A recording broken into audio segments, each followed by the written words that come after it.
In this video I'm going to show you how to reverse video in CapCut. That is quite simple and easy to do, so let's begin. And first open up your CapCut app and hit on the big plus sign to create new project.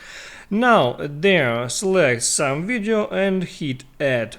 Now there all you have to do is to select the video row and there at tools icon scroll all the way to the right until you find reverse function. Here is it, and now all you have to do is just hit on the reverse and wait for some time until reverse is complete. And that's it. Now you can hit on play button and as you see that video is reversed. Now you can hit on full screen to see that waves going backward.